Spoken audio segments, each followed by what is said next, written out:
Y sí, y voy a partir de nuevo. Buenas tardes a todos y todas. Les saludamos y le damos la más cordial bienvenida a nombre de la Escuela de Posgrado y Educación Continua de la Facultad de Ciencias Físicas y Matemáticas de nuestra Universidad de Chile. Nosotros les invitamos cordialmente a esta charla del mercado eléctrico desde la visión de los clientes, en donde expone Javier Bustos, que es director ejecutivo de ACENOR. Nos acompañan el Carlos Benavides y el profesor Christian Hermansen. Voy a dejar con ustedes a Carlos Benavides, quien es el subdirector del Centro de Energía de la Universidad de Chile, quien nos va a contar un poco de qué se trata y qué hace el centro. Carlos, adelante.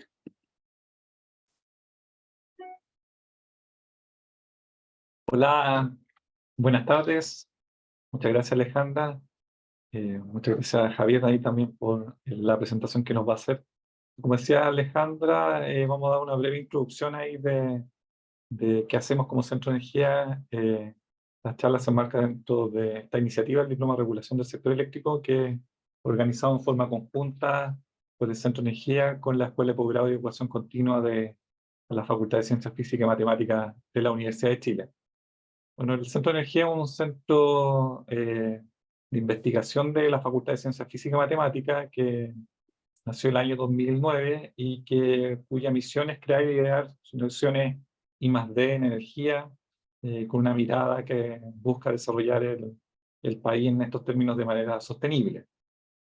En esa línea hemos desarrollado distintos proyectos que se enmarcan dentro de las temáticas de energía, siempre con una mirada interdisciplinaria.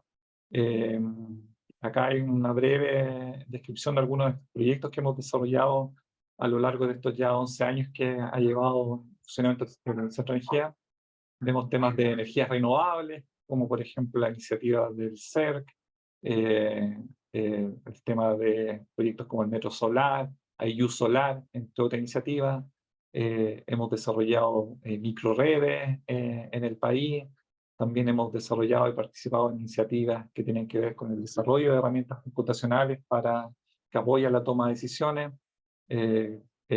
como el modelo PMR, el Observatorio de Carbono Neutralidad, modelos de coordinación hidrotérmica. Hemos participado en el desarrollo de vehículos eléctricos y vehículos solares como el Eolian, temas de secadores de leña con geotermia, un proyecto que hicimos en conjunto con otro centro de investigación amigo que es el SEGA. Hemos visto temas de litio, entre otras temáticas. Más adelante les vamos a dejar el link a la página web del Centro de Energía donde se pueden enterar de otras cosas que hemos hecho. Así que ahí está el link, centroenergia.cl, ahí pueden encontrar más detalles de las cosas que hemos hecho. Ahí en la sección de proyectos, en publicaciones y publicaciones web science pueden encontrar ahí acceso ahí también a documentos que hemos venido desarrollando. También ahí los invitamos a participar de nuestras redes sociales, en LinkedIn, en YouTube. Tenemos un canal de YouTube donde estamos publicando videos de distintas temáticas en las cuales estamos desarrollando, Instagram, Facebook, también ahí tenemos nuestra página.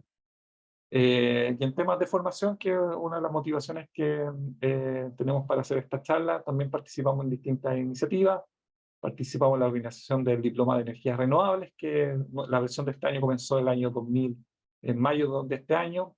El lunes comenzamos la nueva versión del Diplomado de Cambio Climático y Desarrollo Resiliente Bajo en Carbono, y está próxima a comenzar el Diplomado de Regulación del Sector Eléctrico, que es uno de los diplomados más clásicos que venimos desarrollando ya hace bastantes años. También hemos participado en el desarrollo de distintas iniciativas de cursos que son de más corta duración, como el curso de Mercado Eléctrico, curso de Almacenamiento de Energía, curso del modelo PLP y otros cursos que ahí pueden también encontrar en nuestra oferta académica que se encuentra disponible en nuestra página web. Así que, sin ir más, le voy a pasar la palabra a Cristian, para que nos va a dar una introducción también de en qué consiste el Diploma de Regulación del Sector Eléctrico.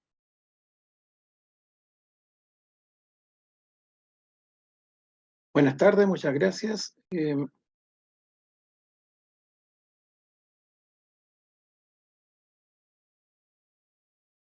Muchas gracias, Carlos. Ahora vamos a hacer una breve descripción del diplomado en regulación. Y sí, esto está en la página del Centro de Energía y también está el diploma regulación.cl. Pero tenemos una estructura de presentar todo el tema de regulación a través de estos 5 módulos, pensando no solamente en ingenieros, sino también principalmente en abogados, economistas, hemos tenido periodistas, ingenieros agrónomos, de distintas especialidades, ya que estamos viendo la parte conceptual, que es lo que nos permite operar en este sector eléctrico. Estamos organizados en 5 módulos: organización industrial del sector eléctrico, para presentar la operatividad, sustentabilidad, que es muy importante, y los temas característicos: oferta, demanda, transmisión, la parte de regulación y también el efecto del hidrógeno en la matriz energética. Es decir, estamos actualizando los temas, viendo cómo nos estamos caminando hacia la transición energética. El módulo 2, que es un modelo jurídico, es el marco jurídico reglamentario de la regulación, legislación ambiental, competencia, que es un tema muy importante, concesiones eléctricas, derechos de agua y regulación de energías renovables. Después entramos al módulo 3, que es un tema más técnico, que es la descripción técnica de los sistemas eléctricos, y las normas técnicas de generación, transmisión, distribución, y los temas de acumulación de energía, que está cobrando relevancia, y transmisión en corriente continua y alterna, que ya tomó relevancia tiempo atrás. Y después entramos al marco operativo y económico del sector eléctrico, en sus temas de generación, transmisión, distribución, planificación energética y tarificación de clientes regulados, clientes libres, valor agregado de distribución, nueva legislación en distribución, que lamentablemente no se avanza todavía, pero esperamos que de aquí a cuando sea esta clase, por ahí por el mes de octubre, tengamos más novedades, y no pasaremos temas internacionales y una descripción del panel de expertos. Y finalmente, el módulo 5, que es un tema de trabajo aplicado, en que se forman grupos para tratar temas específicos que le interesan a cada uno de los alumnos. Si no tienen tema, obviamente lo proporcionamos nosotros, pero temas de la realidad. Y eso es lo que discutimos en clases. Hay un tiempo de preparación, hay un tiempo de presentación, y justamente si son datos privados de la empresa, de alguna manera modifican la presentación para no revelar secretos comerciales. Eso es una breve descripción, lo más de la página web. Y los profesores: Rodrigo Palma, Julio Lira, Rodrigo Vázquez, Juan Alberto Bravo, Carolina Zelaya, Alejandra Vallejos, Marta Salazar, Daniel Zurita, Daniel Gutiérrez, María José Segers, Rigoberto Torres, Heidi Molina, Marco Peirano, Gabriel Holguín, Juan Ricardo Nostroza, Javier Bustos, Juan Carlos Araneda, Enrique Sepúlveda. Es decir, son profesores que están en el sector eléctrico, ingenieros, abogados, economistas. Esta breve descripción, ahora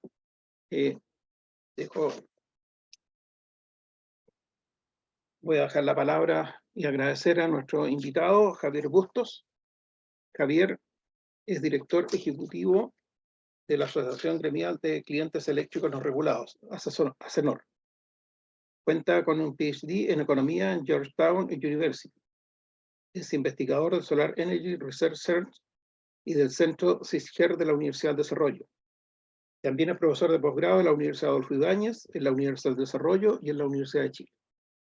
Anteriormente se desempeñó como director de estudios y regulación de la Asociación Gremial de Empresas Eléctricas y fue jefe de la División de Prospectiva y Política Energética del Ministerio de Energía. Y lo que yo digo siempre cuando lo presento en su clase: Javier le tocó hacer la planificación energética desde cero, partiendo haciendo los reglamentos y después hacer el proceso. Por lo tanto, tiene un vasto conocimiento del tema, y ahora ASENOR nos va a presentar la visión de los clientes. Muchas gracias, Javier. Adelante.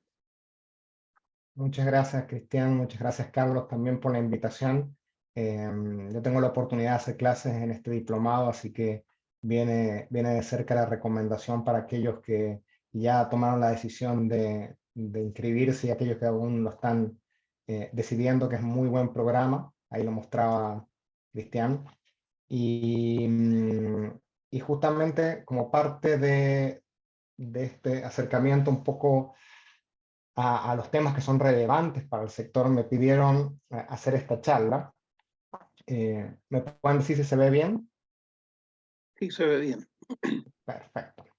Que la idea de esta charla es hacer un poquito una mezcla entre temas más didácticos y temas más coyunturales y de futuro, desde un punto de vista que no suele estar tan presente en la discusión del sector eléctrico, porque típicamente en el sector eléctrico y por un tema de diseño de nuestra regulación y de nuestro mercado y cómo eran las tecnologías, la visión siempre es mucho más centralizada en los tradicionales segmentos de generación, transmisión, distribución, y en general el cliente es un elemento más pasivo de la cadena. Incluso muchas veces se piensa de que la demanda es inelástica, que básicamente no reacciona a cambios en precio muchas veces porque se la toma como prácticamente dada. Y es por eso que un poco lo que he intentado estructurar en esta conversación es un poco el funcionamiento del mercado eléctrico desde el punto de vista del cliente, cómo lo vemos, no solamente clientes regulados, obviamente después voy a enfatizar más en clientes libres. Voy a ahondar un poco ya, y en esto más el sesgo más de profesor mío, de un poco el sendero que hemos transitado para llegar hasta donde estamos. Y a partir de eso, ¿cuál es la situación actual? ¿Cuáles son las proyecciones? Y un poco los desafíos regulatorios que tiene el sistema eléctrico desde el punto de vista del cliente. Hay mucho para hablar naturalmente como usuarios de energía, pero dado lo acotado del tiempo, vamos a intentar circunscribirnos a lo más relevante. Entonces vamos al funcionamiento del mercado eléctrico desde la perspectiva del cliente. Por acá voy a partir tal vez por algunos temas que algunos ya conocen, pero para partir de lo general más a lo particular y de lo básico un poco a lo más complejo. Si uno tuviera que separar el mercado, a mí me gusta este gráfico que en general usa el profesor Aguirre de electroconsultores en algunas clases y por eso se lo he pedido prestado, de cómo es el mercado, la interacción entre el mercado spot y el mercado, o mercado spot de corto plazo y mercado de largo plazo, que es el mercado de contratos. Porque evidentemente al cliente lo que le interesa es el contrato final, su suministro eléctrico, finalmente, cómo se va a dar como usuario final. Y es distinto a lo que sucede en el mercado spot, donde en el caso chileno, en el mercado de corto plazo, solamente pueden participar generadores, solamente pueden participar empresas que tengan activos de generación. Y ese es el mercado que no es voluntario, como se le llama en Chile, porque tienen obligación de generar estas unidades cuando el Coordinador Eléctrico Nacional les llama a operar. Y por supuesto que aquí también hay contratos, porque hay contratos entre generadores. Pero toda esta gama de interacciones se da dentro de un mercado que no es voluntario. Y es distinto del mercado más de largo plazo, que es el mercado que ya se relaciona con los clientes, donde los clientes sabemos que pueden estar conectados en transmisión nacional, por ejemplo, y tener un contrato de suministro directamente con una generadora o una comercializadora de energía, o pueden ser clientes regulados y clientes libres que estén en redes de distribución y que por lo tanto tienen que hacer uso de instalaciones de transmisión zonal y de distribución eléctrica. Entonces tenemos distintas categorías de clientes, por decirlo de alguna manera, pero es todo de acuerdo a cómo está establecido en la regulación, entre clientes libres, clientes regulados y clientes libres que pueden estar conectados en redes de distribución o otros que están conectados directamente en transmisión. Y a partir de dónde estén ubicados y a partir de sus características, la regulación los clasifica. Y a partir de eso es que lo que más le va a interesar naturalmente al cliente es qué pasa en ese mercado voluntario de contratos. Y lo digo voluntario porque para las generadoras es voluntario contratarse. Es voluntario contratarse con un cliente libre o participar de una licitación por un contrato regulado. Obviamente para el cliente siempre es obligatorio tener un contrato para tener un suministro. Y es ahí donde en Chile en particular, en general, lo que uno ve son contratos que son financieros. ¿Y qué significa esto? Que el suministro comprometido no proviene de la unidad de generación en particular, sino que como a veces se grafica de manera simplificada, los generadores inyectan energía en este pool, en esta gran piscina que es el sistema eléctrico, cuando les ordena el Coordinador Eléctrico Nacional, y los clientes retiran energía, consumen de esa piscina, de ese sistema, y esa energía proviene de cualquier central. Entonces, básicamente, los contratos son contratos no por energía dedicada, sino por, efectivamente, contratos más financieros que lo que generan es que el generador, lo que provocan es que el generador tenga que actuar como agente que inyecta energía y retira energía para abastecer a sus contratos. ¿Okay? Y esa lógica de que tener que inyectar de manera no voluntaria, porque ahí es el coordinador el que le dice cuándo inyectar y cuándo no, y retira energía de manera voluntaria, porque él decidió contratarse de manera voluntaria y por lo tanto asumir retiros, es una lógica particular del sistema chileno. ¿Sí? Y ahí es donde empiezan a aparecer todas estas interacciones donde puede ser de que el precio de inyección no sea el mismo precio de retiro, porque la inyección es en una zona del sistema, en una zona del país, y el retiro es en otra, o puede ser porque es en una hora la inyección y en otra hora es el retiro. ¿Sí? Entonces ahí es donde se producen todas esas diferencias que finalmente generan riesgo, ¿sí? Y es un riesgo de precio. Y ese riesgo, ¿cómo se gestiona? A través de contratos. ¿Sí? Por eso es tan importante para el cliente el contrato, porque el contrato, más allá de especificar el precio y las condiciones de abastecimiento, el contrato lo que hace es establecer cómo se asume y cómo se gestiona el riesgo. ¿Sí? Qué parte del riesgo lo asume el generador, qué parte del riesgo lo asume el cliente. ¿Sí? Y volviendo un poquito a la regulación, para aquellos que por ahí se olvidan cuál es el límite, existe en la regulación este límite entre cuánto puede ser cliente regulado y cuánto ya pasa a ser cliente libre. O sea, todos los clientes que tienen una potencia conectada mayor a 5.000 kilowatts son clientes libres. Los que están entre 500, un poco más de 500 y casi 5.000, justamente pueden optar. Y ahí es un universo grande de clientes que han podido optar en distintos momentos por ser regulado o por ser libre. Hay todo un procedimiento, no es algo que uno se pueda cambiar permanentemente, porque hay que avisarle al sistema, básicamente a la distribuidora, de que uno va a pasar de cliente regulado a libre, y eso tarda un año. Pero efectivamente esa lógica de moverse más lentamente entre cliente libre y regulado viene un poco del diseño original eléctrico, donde no era tan fácil ni tan recurrente el cambio de categoría. Efectivamente, antes la posibilidad de escoger ser cliente libre estaba más acotada, solamente hasta los 2.000 kilowatts, y eso se modificó hace unos años atrás. Y básicamente el cliente libre, a diferencia del regulado, es aquel cliente que se sienta con un suministrador, con un generador, con un comercializador, y negocia bilateralmente sus condiciones de suministro. Negocia su precio, negocia cómo va a ser ese suministro, puede negociar incluso qué tipo de suministro quiere consumir, energía renovable, por ejemplo, pero sabiendo, como les decía yo, que este es un contrato que no es físico, ¿sí? Por lo tanto, físico en el estricto sentido de decir de que los electrones que genera la central son los que va a consumir el cliente. ¿Sí? El generador podrá inyectar energía renovable no convencional, pero la energía que retira el cliente a la hora de su consumo perfectamente puede no haber provenido de energía renovable no convencional.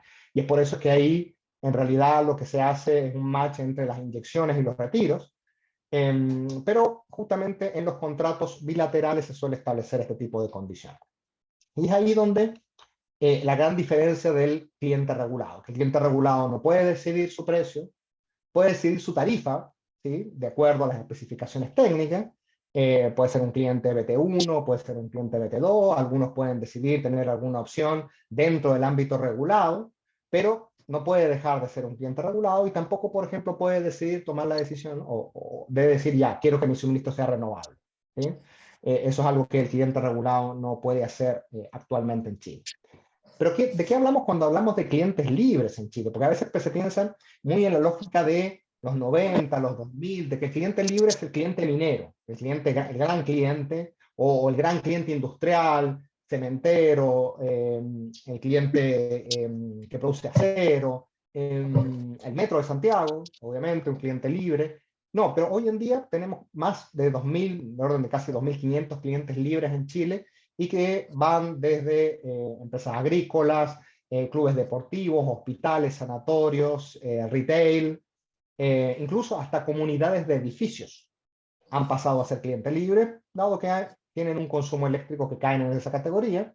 Y cuando uno ve la participación, en general, la gran mayoría son clientes industriales, pero le siguen de cerca clientes que son comerciales, incluso, naturalmente, el sector público también. Pero cuando vemos a nivel de consumo, la mayor parte del consumo es minero industrial, ¿sí? Obviamente los grandes clientes libres son mineros industriales. O sea, si uno se fija, bueno, ¿cuáles son los grandes clientes libres? El cliente libre más grande en Chile es Codelco, por ejemplo. Entonces, habiendo puesto eso en síntesis un poco, ¿quiénes son los clientes en el sistema eléctrico chileno? ¿Cuáles son los clientes regulados? ¿Cuáles son los clientes libres? Voy a pasar muy rápidamente por un poco de historia, porque la historia nos brinda un poco lo que yo siempre digo, el sendero por el cual hemos transitado y también las posibilidades que tenemos. O sea, no partimos del cero.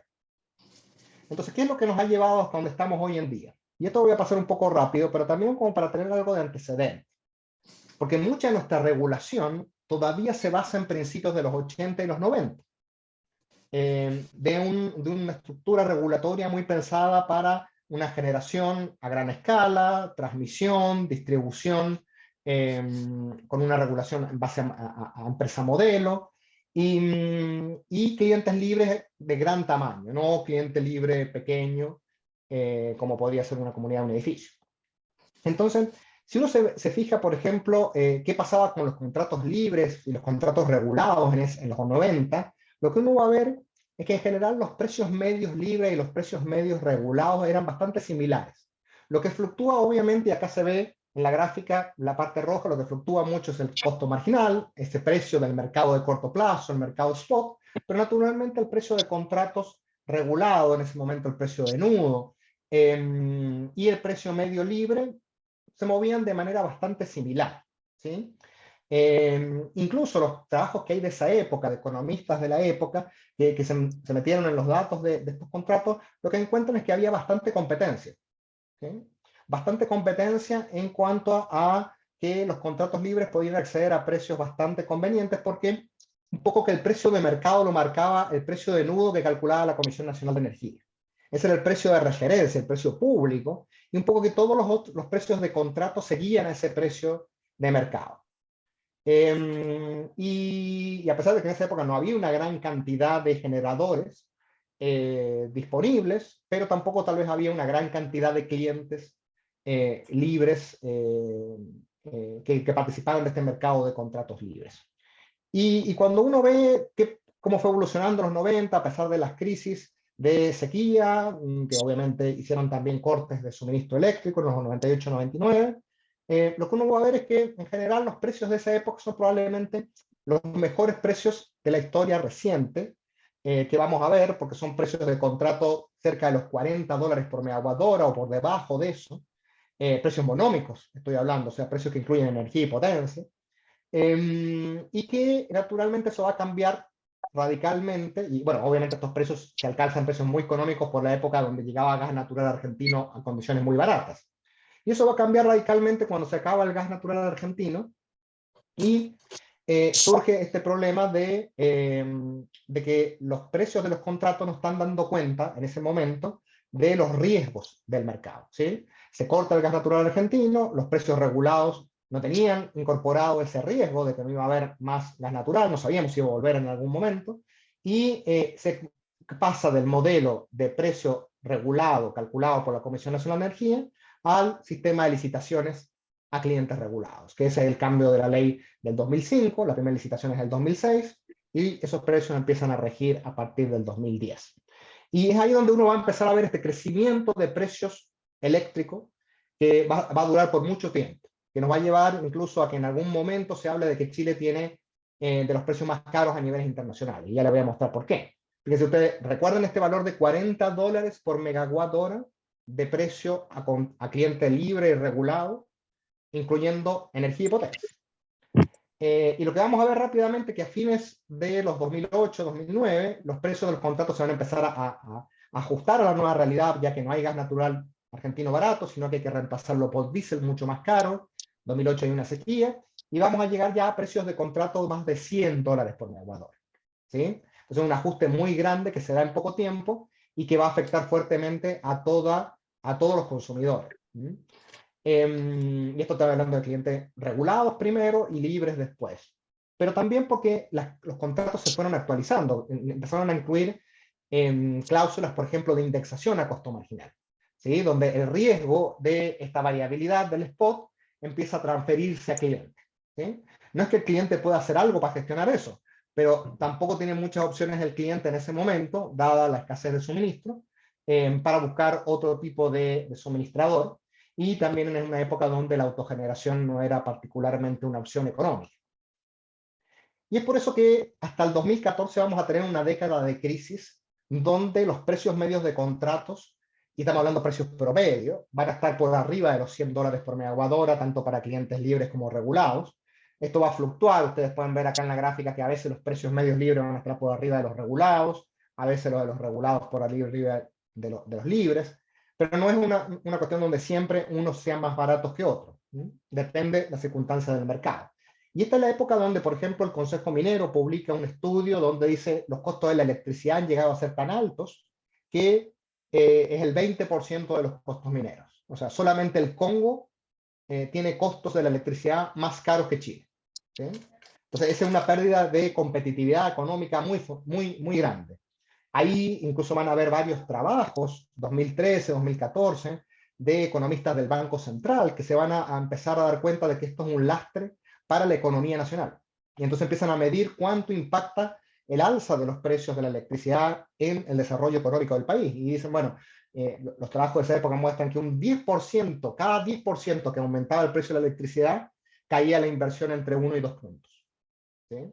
Y eso afectaba el crecimiento económico. O sea, ese es el punto, el impacto que probablemente tuvo macroeconómicamente más fuerte ese periodo. Y de ese periodo somos herederos, porque muchos de los contratos regulados que se licitaron y se adjudicaron en este periodo son contratos caros que todavía estamos pagando y que vamos a pagar por varios años más como clientes regulados, porque son contratos a 15 años, 20 años de duración, y que efectivamente van a vencer en los próximos años, y solamente cuando puedan ser reemplazados por contratos más económicos vamos a dejar de pagar estos años de crisis, porque estos son los años de la crisis donde no había gas natural, reemplazamos el gas natural argentino por carbón, y justamente con poca disponibilidad de generación hidroeléctrica, los costos marginales estaban muy altos y eso obviamente se transfirió a precio de contratos.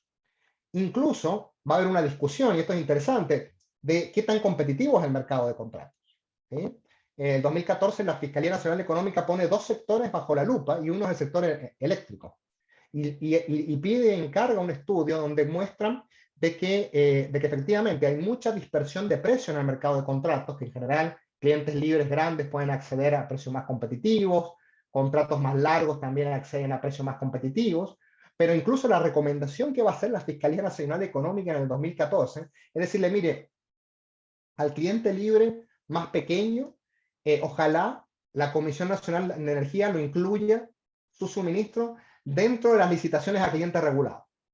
¿Por qué? Porque la verdad es que el cliente libre de menor tamaño no tiene ninguna posibilidad de tener igualdad de poder de negociación con un generador en ese mercado del 2014-2015. Por lo tanto, habría que bajar barreras a la entrada, a hacer más competitivo el mercado de contratos, ¿sí? Pues es importante, y el énfasis que yo le digo, al cliente lo que le importa es el mercado de contratos, no el mercado spot. El mercado spot es el mercado de corto plazo del generador, del comercializador. Y naturalmente el generador estabiliza sus ingresos, financia sus inversiones a partir de contratos de largo plazo. Pero justamente el precio relevante para el cliente no es el mercado spot ni tiene por qué serlo. Y eso va a cambiar profundamente con el boom renovable, ¿sí? Por distintas razones, cambios regulatorios, tecnológicos, de mercado. vamos a ver el boom de las renovables en Chile a partir del 2015, donde a partir de la interconexión de los sistemas eléctricos entre el norte y el centro-sur del país, el cambio regulatorio de la transmisión, la creación del coordinador, las modificaciones regulatorias a las licitaciones a clientes regulados, vamos a tener un marco donde entra de manera muy competitiva la energía renovable, particularmente solar, eólica, y un nuevo mundo de generadores. ¿Sí? Y esto es interesante, ¿por qué? Porque estas modificaciones legales, ¿qué es lo que van a hacer? ¿Cuál es el diagnóstico del 2015 y que se va a plasmar en los cambios regulatorios? Bueno, ¿se acuerdan que yo les decía que estas licitaciones a clientes regulados fueron adjudicadas a precios muy caros hasta el 2014? Bueno, el diagnóstico de la CNE fue aquí, muy probablemente las ofertas que estamos recibiendo tienen mucho riesgo incorporado en su precio, tienen un margen por riesgo muy grande, entonces si yo le reduzco el riesgo al generador, me va a poder presentar ofertas de energía mucho más competitivas. Entonces, ¿qué voy a hacer? Se cambiaron la legislación, se cambiaron las bases de licitación, se le permitió extender el plazo para inicio de suministro al generador, se le permitió una mayor duración de los contratos, se permitieron también otras modificaciones que le bajaron ese riesgo al generador a la hora de presentar una oferta, pero también se abrió a la competencia. ¿Por qué? Porque se abrieron ciertas barreras que limitaban a que, por ejemplo, energía renovable no pudiera participar en bloques. Antes no se podía participar por bloques horarios, a partir del 2015 sí. Entonces todas esas cosas incentivaron mucha competencia y muchas más ofertas agresivas, como se dice en la literatura de economía, de las licitaciones. Y también, en cuanto a modificaciones en transmisión, también se le va a quitar riesgo al generador y, por ejemplo, sacándole lo que era el pago que tenía que hacer el generador por la transmisión, lo cual era un riesgo para él porque no sabía lo que iba a tener que pagar de transmisión y por lo tanto ese riesgo directamente se le saca y se estampilla el costo de la transmisión, donde ahora la demanda, tanto clientes libres como regulados, pagan un precio estampillado en pesos por kilowatt hora. Y todo eso también va a ir en la misma línea, por ejemplo, en el mercado de servicios complementarios. Se crea un mercado de servicios complementarios que también se paga a prorrata de los retiros. Por lo tanto, eso facilita que los generadores puedan traspasar ese costo a clientes finales. Entonces, hay una gran cantidad de cambios que también al cliente le van a afectar por dos vías principalmente. Primero, por una vía de una mayor, se le va a transferir más riesgo y también se le van a transferir más obligaciones. Ya vamos a ver un poquito más en detalle eso. ¿Qué es lo que va a implicar este gran cambio regulatorio? Bueno, el mercado de contratos va a cambiar estructuralmente, van a entrar en una gran cantidad de nuevos actores. Uno ve esta gráfica típica de la Comisión Nacional de Energía, donde uno ve los precios cómo bajaron y al mismo tiempo ve el número de oferentes cómo creció. O sea, las licitaciones eléctricas hasta el 2013 no participaban más de un puñado de empresas y después de eso vamos a ver ya decenas de empresas participando en estas licitaciones.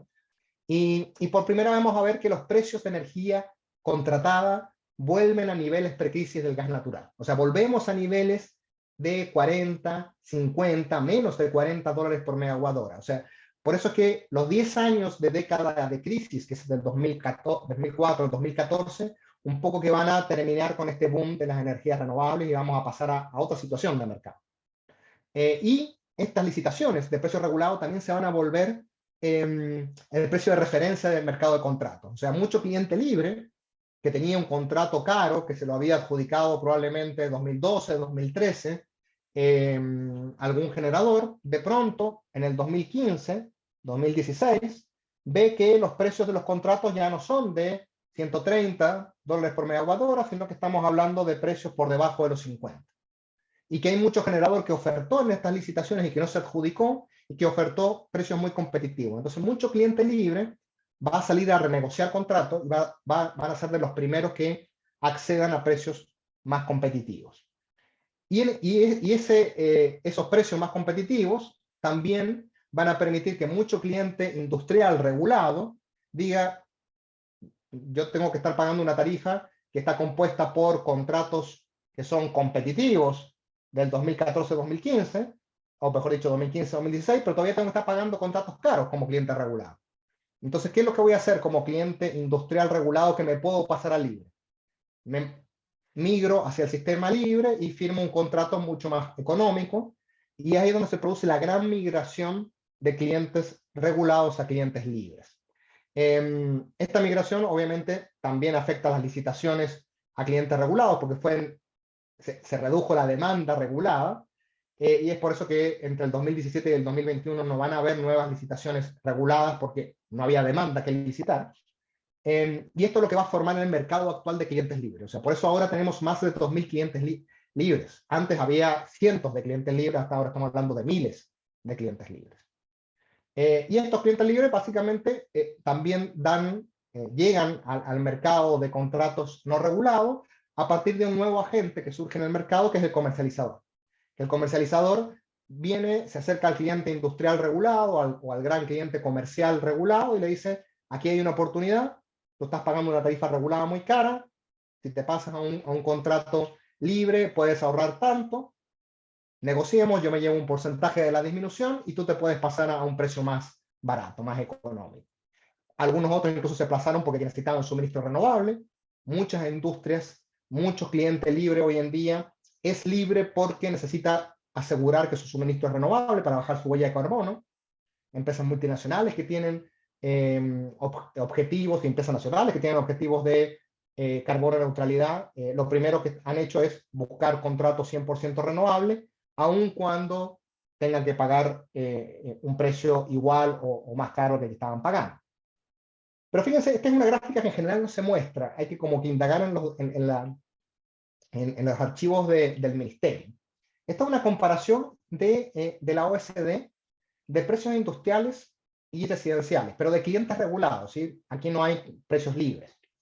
Fíjense ustedes, el promedio OECD es la línea continua azul y Chile es lo rojo.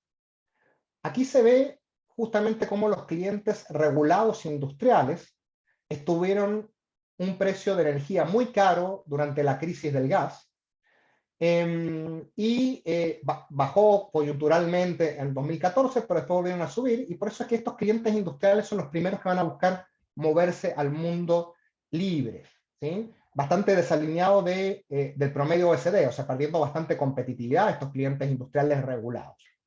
Pero el cliente residencial, que también vio la crisis del 2008 de manera importante, no tiene todavía una diferencia tan grande dentro del promedio OECD, esto hasta el 2018. ¿Sí? Obviamente no tengo la gráfica, no ha vuelto el Ministerio de Energía a actualizar esta información. Yo creo que sería bastante útil para ver justamente dónde estamos a nivel internacional. Pero ¿cuál fue el resultado de esta transformación? Tenemos un mercado de contratos mucho más competitivo, en el sentido de que hay muchos más suministradores, apareció un mercado de comercializadores, y los precios de energía que uno podía acceder durante el periodo hasta el 2019 van a ser precios similares a los que había antes de la crisis del gas. Los primeros que van a aprovechar esto son clientes libres, que van a renegociar contratos, y clientes regulados que se pasan al régimen no regulado. Pero también con esto va a venir una gran transferencia de riesgo.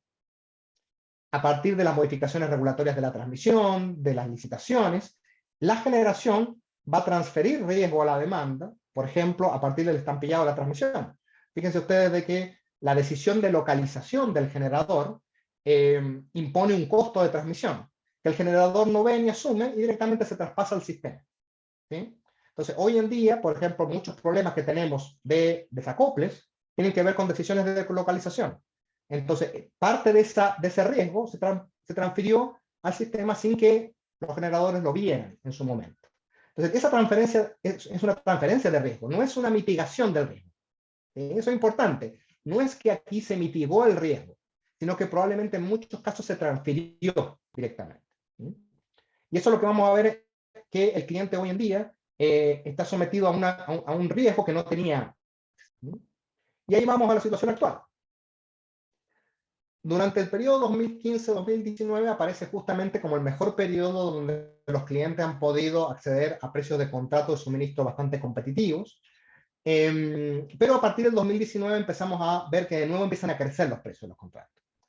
Y aquí hay un punto que es importante, que hoy en día todavía muchos clientes no lo tienen internalizado, que el precio de la energía no es el precio del suministro eléctrico. Una cosa es en el precio de energía y otra cosa es la boleta o la factura final que le llega al cliente.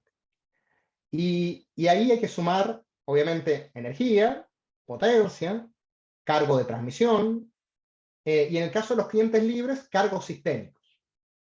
Esto era solamente hasta hace poco los clientes libres, pero las nuevas bases de licitación a clientes regulados, ya la Comisión Nacional de Energía incorporó los cargos sistémicos también para clientes regulados. O sea, finalmente los clientes van a tener que pagar energía, potencia, cargos regulados como transmisión, distribución, cargo por servicio público, más cargos sistémicos. ¿Y cuáles son esos cargos sistémicos? Bueno, mercado de servicio complementario, operaciones a mínimo técnico, reserva hídrica, precio estabilizado para pequeños medios de generación, impuestos verdes. Entonces, todos estos cargos sistémicos tienen una variabilidad mensual y no son anticipables. Entonces, fíjense ustedes, un cliente que estaba acostumbrado a yo negocio mi precio de la energía, sé cuál es el precio de la potencia porque está regulado, los otros cargos son regulados, variarán pero dentro de lo que es la regulación. Ahora me tengo que adaptar a una situación donde mi factura varía mes a mes y yo no la puedo anticipar porque tiene incorporados estos cargos sistémicos. Entonces, una transferencia de riesgo de la generación al cliente. Y muchas veces una transferencia ineficiente, porque en algunos casos quien ocasiona el costo, quien ocasiona el riesgo, o lo puede incluso mitigar, no está viendo ese riesgo, no lo está absorbiendo, lo está trasladando, lo está transfiriendo. Y esa es una asignación ineficiente. Entonces, hoy en día, por ejemplo, nosotros vemos, y esta es una editorial de la consultora Sistep, de marzo de este año, donde ellos ya empiezan a comparar y ven, bueno, cómo estamos en el 2015, cuando partió este boom renovable, y cómo estábamos hoy, y estamos con precios más caros que en la época del boom renovable. O sea, ya ese camino que habíamos avanzado en reducir los precios a contrato a clientes finales, volviendo a los niveles pre-crisis del gas, de pronto lo hemos perdido de nuevo y hoy en día tenemos precios más caros que antes que llegara el boom renovable. ¿Y qué tan caros? Bueno, este es un gráfico que hemos hecho en Acenor, separando lo que es el precio medio libre y los cargos sistémicos. Es verdad que los cargos sistémicos podría ocurrir que un cliente negociara con su generador de que él no los paga, o sea, que lo asuma el generador. Pero en tal caso el generador naturalmente va a pedir un precio final de suministro más caro, porque va a tener que asumir el riesgo del costo sistémico. Entonces, finalmente, de una u otra manera, la cuenta final va a incorporar todos estos costos, ya sea por energía, potencia, cargos sistémicos. Entonces, si ustedes se fijan, los precios medios libres efectivamente parecen haber ido disminuyendo, y si uno se fija en eso, podría decir, ya, estamos mejor que antes de la interconexión CICSIN del 2017.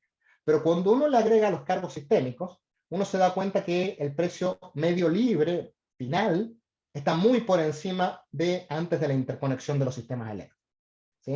Entonces empezamos a estar en una situación de nuevo donde el precio de la electricidad tiene un impacto en la competitividad del país.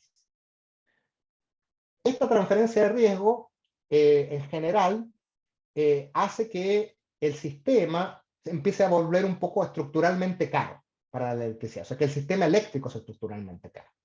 Y ahí hay problemas. O sea, al habernos fijado solo en el precio de la energía, sin habernos fijado que un precio de la energía muy barato podía implicar cargos sistémicos muy altos, o sea, no estar mirando todo la cuenta final, puede ser que nos haya llevado a tomar decisiones regulatorias ineficientes.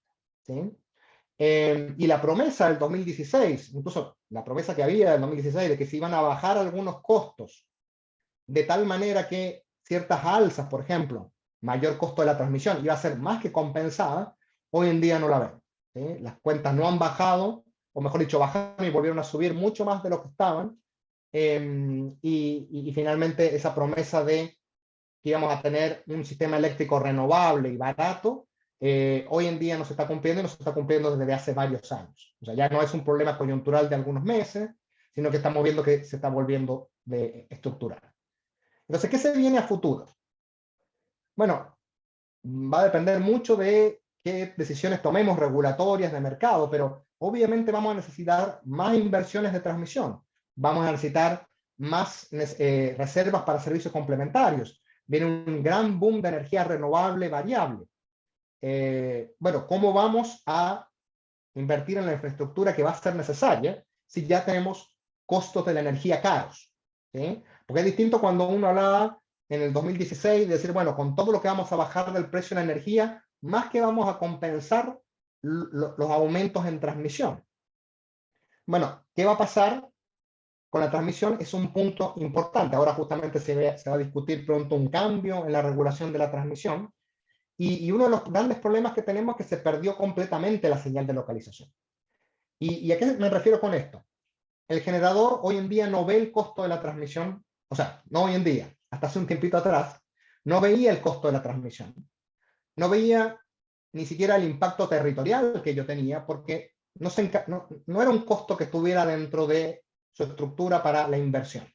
Simplemente se asumía de que tenía que buscar el mejor lugar para generar y eso iba a ser suficiente. Pero el problema es que a nivel sistémico puede ser más conveniente un desarrollo, por ejemplo, solar en San Felipe, los Andes, para abastecer Santiago, ¿sí? Por más que su generación solar no sea tan buena como una en Antofagasta, que una central de la misma cantidad de energía en Antofagasta, considerando todo el impacto y costo de la transmisión. Eso hoy en día el generador no lo ve, porque el costo está estampillado. Entonces, eso es lo que nos referimos cuando se perdió el señal de localización. Y eso también hizo que los generadores, a partir del 2014, 2015, mejor dicho, a partir del 2016 con la ley, dejaran de preocuparse de la transmisión. ¿Y cuándo han empezado a preocuparse de nuevo? Bueno, recientemente cuando empezaron los vertimientos de manera muy fuerte. Y ahí sí hizo evidente el costo de la transmisión.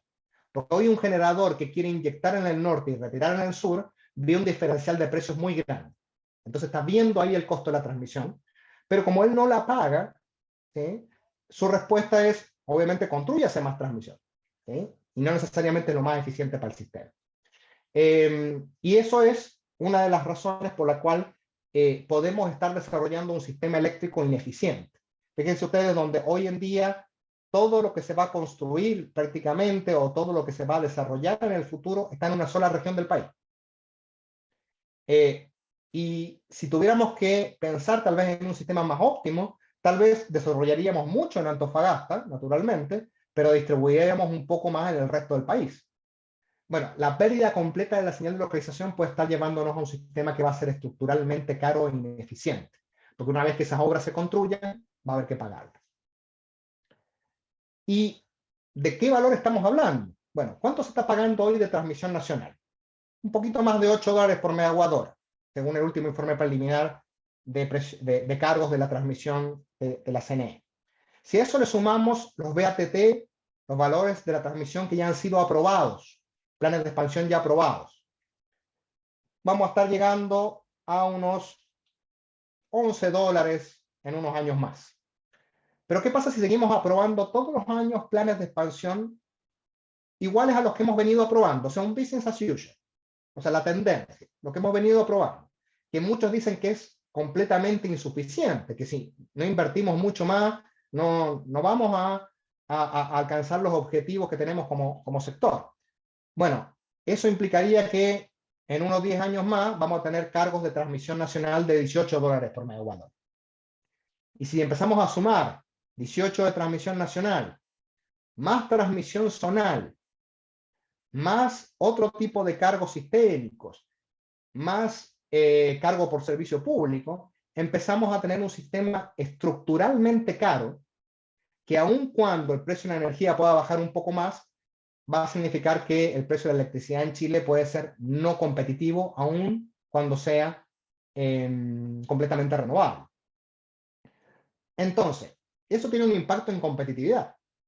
Chile sigue estando dentro de los países de Latinoamérica con los precios más altos de la electricidad. O sea, no es que hoy en día tengamos un precio barato, de ninguna manera.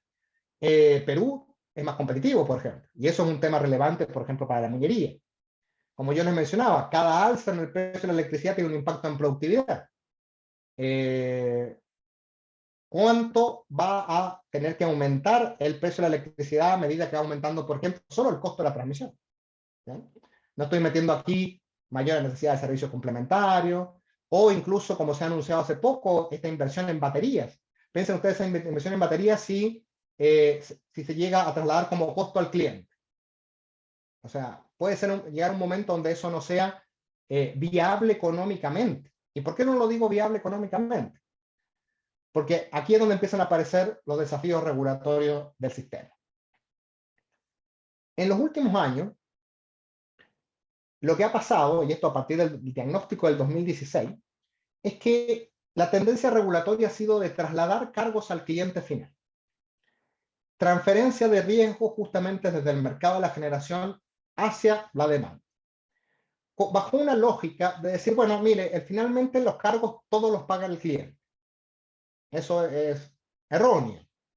O sea, económicamente lo eficiente es aquel que genera una externalidad o que genera un costo, vea parte de ese costo para la que lo internalice y tome una decisión eficiente.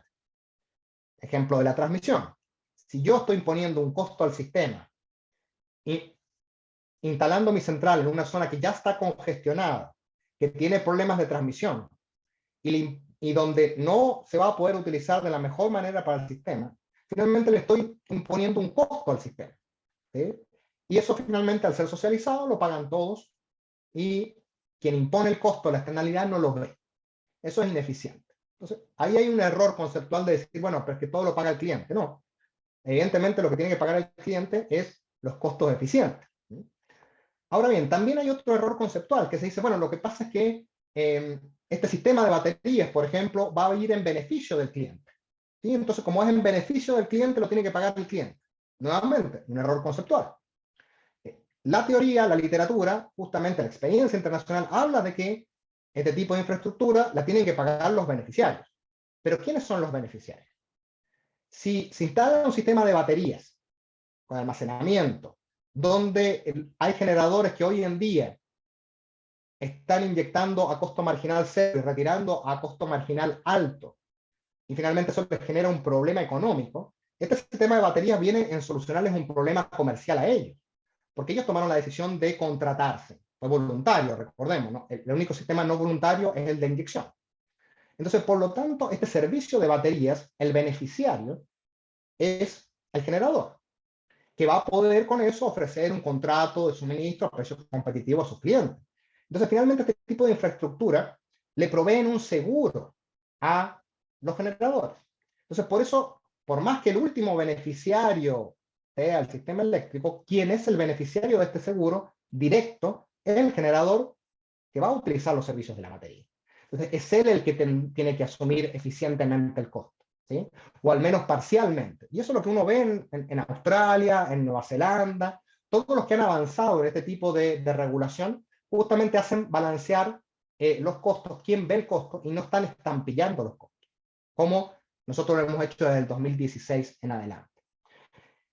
Finalmente, todo esto ha sido una buena parte de esta regulación, que en algún momento estuvo bien intencionada, obviamente bajó mucho el precio de la energía, pero no ha bajado el costo de suministro total. Y eso es porque se ha invisibilizado mucho de estos pagos. Los cargos sistémicos hasta hace muy poco nadie sabía lo que eran. Ahora que han empezado a ser un problema, muchos lo han empezado a poner en el tapete. Y esa invisibilización ha hecho también que la autoridad probablemente no se preocupe a tiempo de cuáles eran estos costos sistémicos y si realmente eran los eficientes. Entonces, finalmente, podemos terminar en un sistema más costoso y más riesgoso si no se asignan los riesgos de manera apropiada. ¿Y por qué también esto es un problema económico-político, de economía política?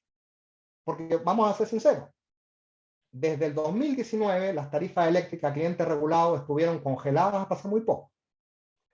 Y hemos tenido la modificación de la regulación de los medidores inteligentes en 2018, PEC 1 2019, Ley de Servicios Básicos para Deuda con Distribuidora 2021 y PEC 2 2022. O sea, ya tenemos intervenido el sistema de precios, ¿sí? El PEC 2 incluso incluye un subsidio desde los clientes de mayor consumo, en general libres, hacia los clientes regulados, para que no vean las alzas. Entonces el sistema ya se está volviendo de tal nivel de costo que políticamente no está siendo viable transferir esos precios. Entonces el cliente tampoco está pudiendo ver los precios de lo que está costando.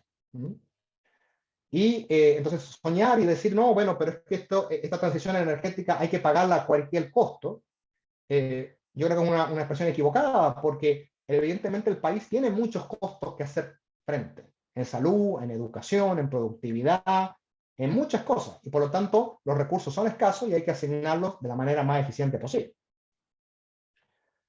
Y finalmente, un punto sobre competencia. ¿Se acuerdan que yo les decía que en el 2014 la Fiscalía Nacional Económica decía aquí, la verdad que este mercado no está muy competitivo, y que después, bueno, aumentó mucho la competencia porque aumentaron mucho la cantidad de actores? Bueno, fíjense que la Fiscalía el año pasado emitió un informe por el cual había encontrado una gran cantidad de contratos que tenían cláusulas que eran no competitivas. Cláusulas que son anticompetitivas en cuanto a que obligan a igualar precios con el actual suministrador. Por ejemplo, un cliente recibe una oferta de un competidor, de un generador competidor. Bueno, el generador actual, el suministrador actual, tiene el derecho a que el cliente se quede con él si él le iguala la oferta. Esas son cláusulas anticompetitivas, limitan la competencia. Bueno, la Fiscalía se puso de acuerdo con las generadoras y casi todas eliminaron esa cláusula. Pero fíjense ustedes, allí todavía tenemos un problema de asimetría de información, de poder de negociación, donde mucho cliente libre, tal vez pequeño, mediano, no tiene el poder de negociación como para sentarse con un generador de igual a igual. Y esa transferencia de riesgo se acentúa. Y no hemos tenido ninguna política para ayudar a todo ese mundo de 2.000 clientes libres que han entrado por primera vez al mundo libre y que se los trata como si fuesen una gran empresa consumidora y como que tuviera toda la información. ¿Sí? Entonces aquí todavía hay mucho espacio para mejorar la competencia del mercado de contratos y que todavía no hemos aprovechado. Entonces, como para cerrar, ¿dónde están algunos de los desafíos a futuro? Bueno, uno, la transmisión. Y esto probablemente va a ser la discusión de los próximos meses, porque viene un cambio legal que ha sido anunciado. ¿Cómo vamos a compatibilizar un sistema que sea robusto, ¿sí? Resiliente en cuanto a transmisión, compatibilizando generación centralizada con descentralizada? Hoy en día la generación descentralizada de pequeños medios de generación es sumamente competitiva. Bueno, la única manera ahí es reponer algún tipo de señal de localización. Los países que en general, muchos países que estaban con costos de la transmisión están pillados, se han movido recientemente a sistemas donde la generación ve algún costo de la transmisión, porque si no, la señal de localización perdida es sumamente ineficiente. Y más con la geografía chilena. ¿Sí? Y ahí es donde viene el segundo punto de los desafíos a futuro. La asignación de riesgo. ¿Cómo balanceamos esa asignación de riesgo? ¿Cómo balanceamos para que todos los agentes, tanto de la oferta como de la demanda, vean los riesgos, vean los costos que tienen que ver de manera de poder reaccionar adecuadamente? ¿Sí? Por ejemplo, el cliente que impone un costo al sistema consumiendo mucho en horario punta, bueno, que efectivamente vea el precio del horario punta. Pero hoy en día tenemos un periodo de control de punta pensado para los 90, de abril a septiembre. ¿Sí? Entonces, por ejemplo, el Coordinador Eléctrico Nacional intenta establecer licitaciones de carga interrumpible durante el horario de control de punta y ya todos los clientes están reduciendo punta en lo que pueden durante ese periodo. ¿Sí? Entonces, todavía no hemos diseñado ni para la oferta ni para la demanda un adecuado sistema regulatorio en cuanto a asignación del riesgo. Y este criterio de que todo se transfiera a la demanda, que todo va en beneficio del cliente, simplemente es una mala política de asignación de riesgo.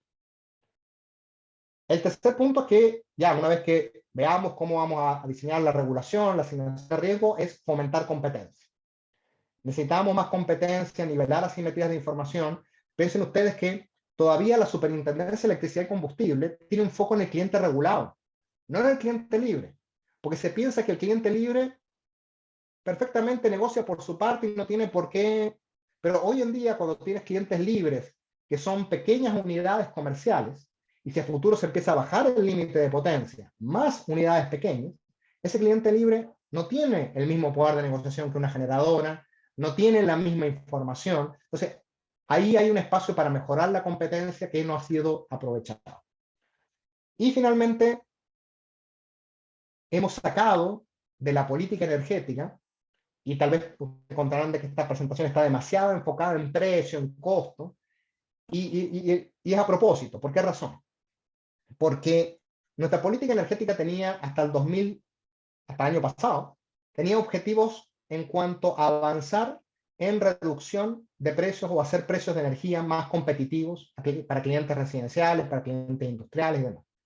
Que es un objetivo que en general está en todas las políticas energéticas a nivel internacional. Cómo avanzar en objetivos, por ejemplo, ambientales, pero naturalmente manteniendo un objetivo de eficiencia y de precio. Ese objetivo de precio en la política energética nacional chilena se sacó y se puso un foco en muchos otros objetivos. Entonces, si sacamos como objetivo de la política energética el costo total de suministro, cuánto le cuesta al cliente, finalmente topamos con la realidad, porque tomamos decisiones regulatorias como sector, como segmentos, que llega a un punto que por su costo, su precio, no son financiables, no son abordables. Y por eso tenemos una ley de estabilización PEC 1, tenemos una ley PEC 2, tenemos ahora que se ha eliminado la tarifa de invierno. ¿Sí? Muchos, y entre los que me incluyo, podemos decir, bueno, es muy eficiente que exista una tarifa de invierno, pero ¿a qué nivel de precio de la electricidad hemos llegado que estamos de alguna manera emparchando por varias partes? ¿Sí?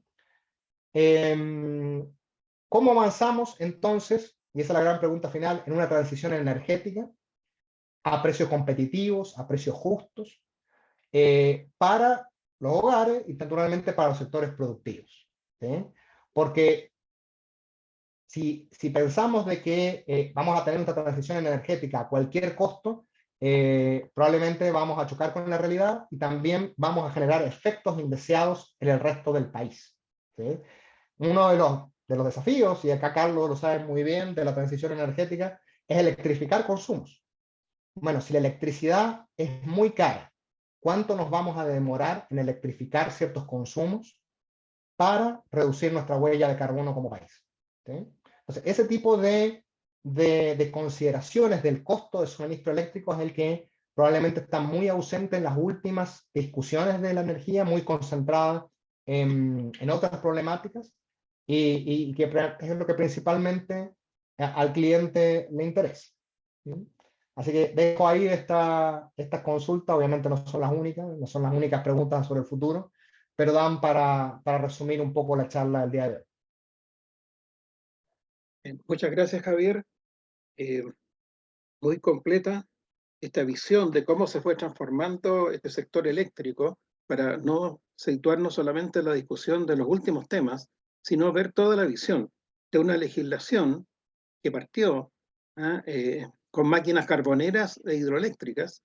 Después llegó el gas natural, que se podía disfrazar de carbonera, y esta legislación se ha estado parchando porque las solares, la fotovoltaica, no se pueden disfrazar de carboneras, y por lo tanto la legislación trata de ir poniendo parches en estos cambios, agregando temas y cosas en que finalmente, como tú decías, se cambia, todo se va hacia la demanda, hacia el consumidor, y con una visión de que la legislación chilena nunca ha considerado al consumidor, excepto en algunas cosas en que aparece qué es lo que tiene que pagar, pero no aparece claramente, y bueno, y en la norma técnica una calidad de servicio, pero una calidad de servicio que se supone que es para alguien que está comprando, pero tampoco está tan explícito la posición de cuál es la relevancia del cliente, que sí existe en otros países. Así que muchas gracias, muy buena presentación, y vamos a pasar a algunas preguntas que están llegando por el chat. Si quieres, deja de compartir, Javier, para poder que nos veamos. Hay una pregunta que dice: uno de los grandes riesgos que tienen hoy los clientes es que los generadores sean suspendidos del sistema por parte del coordinador y por consiguiente les ordenen la desconexión. ¿Qué opinión tienes y qué propuesta propones de solución? Ahí volví a estar en el micrófono. Sí, mira, es justamente un tema. Y ahí uno ve la lógica todavía que tenemos de centralizado en la operación del sistema y no en el cliente final. ¿Por qué? Porque se está pensando en, ya, este es un gran cliente y que por lo tanto perfectamente está enterado de lo que le pasa a su suministrador. Pero ¿qué pasa con el cliente libre pequeño? Y esta es la lógica muchas veces. Yo he trabajado toda mi vida profesional en el sector eléctrico, de que o el sector energético más que eléctrico. Y tendemos a hablar solamente al sector y pensar que nuestro sector es el centro del mundo. Los sectores productivos están cada uno dedicado a su giro, ¿sí? El minero está dedicado a su giro, el industrial está dedicado a su giro, el comercial también. Por lo tanto, que le llegue una carta del Coordinador Eléctrico Nacional diciéndole, mire, su suministrador está teniendo problemas, hay que ver a quién le llega esa carta, ¿sí? Muchas veces ni siquiera le llega a quién es el tomador de decisión, le llega a quién es el supervisor de la mantención eléctrica, de la conexión. Entonces, es una lógica muy de, ya, si yo le estoy emitiendo una notificación o el cliente debería de saber que su suministrador está teniendo problemas. Y eso no necesariamente es así. Por lo tanto, nosotros incluso hicimos observaciones al procedimiento como ACENOR de decir, mire, dé espacio aquí a que el cliente se pueda enterar para buscar otro suministrador, ¿sí? Para ver cómo soluciona este tema. Pero efectivamente sigue habiendo esta lógica de que no, bueno, en pocos días tiene que reaccionar el cliente. La verdad que ahí yo coincido que ese es un problema y va a seguir siendo un problema, porque ahora empieza probablemente un periodo donde hay varias empresas suministradoras que están teniendo problemas financieros, que puede ser que salgan de la operación del sistema, y haya clientes libres que llegue la oportunidad y no reaccionen a tiempo, puede que hay razón, y los desconecten del sistema. Y si son clientes libres relevantes, ¿qué va a pasar si se desconecta? Yo me imagino que, por ejemplo, si hay que desconectar un hospital, ¿bastará con una carta del coordinador? Yo me imagino que obviamente todos vamos a decir, no, bueno, es que seguramente el coordinador va a llamar al ministerio y le va a decir al ministerio, mire, vamos a tener que desconectar al hospital. Pero ese es el problema de tener una regulación que no está pensada en el cliente. Entonces, cuando uno dice poner una regulación al mercado eléctrico, el foco en el cliente, no es que haya que ignorar todo lo demás, pero naturalmente tiene que ponerse en el caso de que el cliente no está dedicado para el sector eléctrico. Entonces sí, yo creo que ahí habría que haber pensado, y también, esto no solamente el coordinador y su procedimiento, sino también de la norma técnica de la Comisión Nacional de Energía, un enfoque más desde de lo que necesita el cliente, ¿sí? Y no pensando que el cliente libre es esta gran empresa minera, industrial, que perfectamente tiene equipos dedicados a su operación en el sector. Bien, muchas gracias, Javier. Es justamente sobre los temas que se sigue pensando, y cuando se hace la legislación, la regulación, de que se está hablando de grandes clientes mineros y no de pequeños clientes que antes eran regulados y pasaron a libre. Han llegado varias felicitaciones, pero por el tiempo no las voy a leer y voy a contar unas preguntas que casualmente también estaban en el mismo orden. Concuerdo con la visión de Javier, más aún tengo dudas, pero muchas dudas que seamos líderes en la producción de hidrógeno verde y que tanto bombo se plantea en nuestro país. La siguiente dice, buenas noches, ¿cómo visualiza el mercado de generación de energías renovables y la venta de esta a productores de hidrógeno verde en virtud de la falta de estructura de transmisión o costo marginal cero? ¿Ve una fuga de generadores para el mercado de hidrógeno verde? Y es lo mismo, Javier, con los puestos, ¿crees que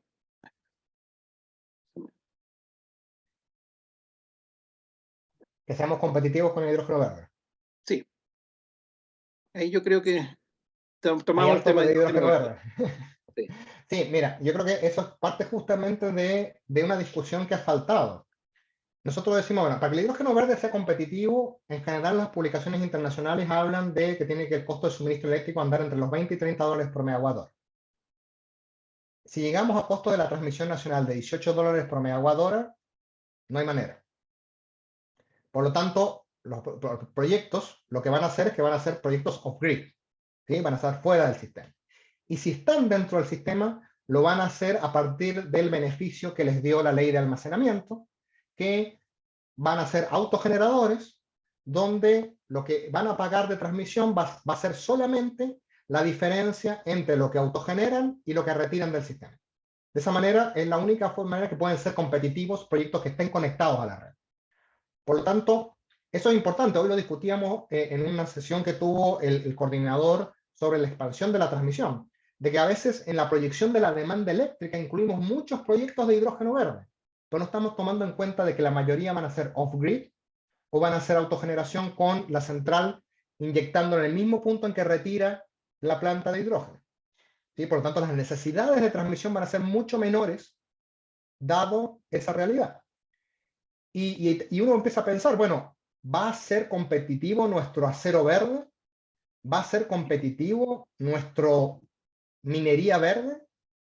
Porque también Perú va a tener minería verde, ¿sí? A precios mucho más competitivos. ¿Sí? Entonces, esa parte de la discusión no está. Hoy en día, por ejemplo, en la discusión del hidrógeno verde, el costo, si ustedes se fijan, los temas a discutir en el plan de hidrógeno verde de Chile, el tema costo no está. ¿Sí? Y es algo que a nosotros nos preocupa porque naturalmente eso es un tema relevante. Cómo, si queremos desarrollar y hacer una estrategia competitiva de exportación, deberíamos estar enfocándonos en cómo hacer esos costos lo más eficiente posible. No con subsidios, no de esa manera, pero efectivamente cómo lo hacemos más competitivo.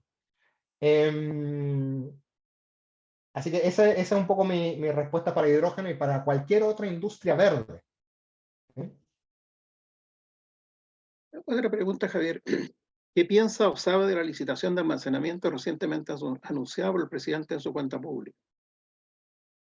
Efectivamente, el diagnóstico que uno tiene es que hoy en día, más que transmisión, lo que uno necesita es almacenamiento. Porque la demanda eléctrica, y esto es importante, a veces también otra cosa que por la cual ignoramos a los clientes, como que estamos muy enfocados en construir más centrales, más líneas de transmisión. ¿Cuál es la demanda? La demanda eléctrica viene creciendo a tasas muy bajas. Y la demanda eléctrica está alrededor de 10 o 11 gigawatts, y eso este año va a estar, durante el horario del día, va a estar completamente cubierto con la generación instalada solar y eólica. Por lo tanto, hoy en día, ya con la capacidad que se va a instalar este año, ya vamos a tener cubierta completamente la demanda. Entonces, ahí ya no hay transmisión que sirva. Aún si tuviéramos transmisión infinita, el precio sería cero, porque la generación va a ser más grande que la demanda. Entonces, ¿qué es lo que nos queda? Mover carga. ¿Sí? Movemos generación a la noche o movemos demanda de la noche al día. El de mover demanda de la noche al día implicaría señales de precio que lamentablemente no existen. ¿Sí? No existen ni para el cliente regulado ni para el cliente libre. Son precios, salvo la señal de horario punta. Nada más. Pero sí con el almacenamiento uno podría mover. Ya, perfecto. Entonces es una buena solución. Pero el planteo que yo hago es esa infraestructura de almacenamiento debe de pagarla su principal beneficiario, que van a ser aquellas centrales de generación que van a utilizar el servicio de almacenamiento. Ellos son los que deberían de financiar. ¿Sí? No la demanda. Eso de estampillar esto a la demanda sería sumamente ineficiente. Es una transferencia al riesgo completa.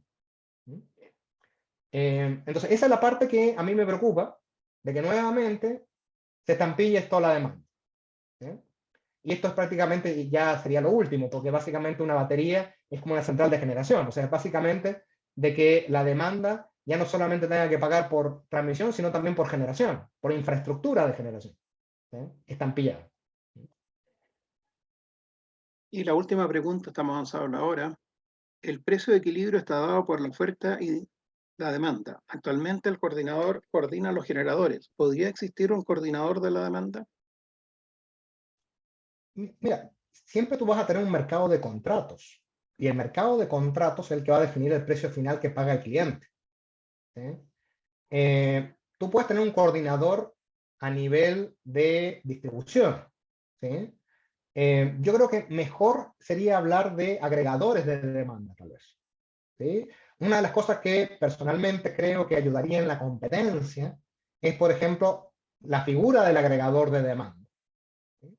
Porque estas asimetrías de información que muchas veces ocurren o distintos niveles de poder de negociación entre clientes y generadores, probablemente a partir de la agregación de la demanda se podrían mejorar.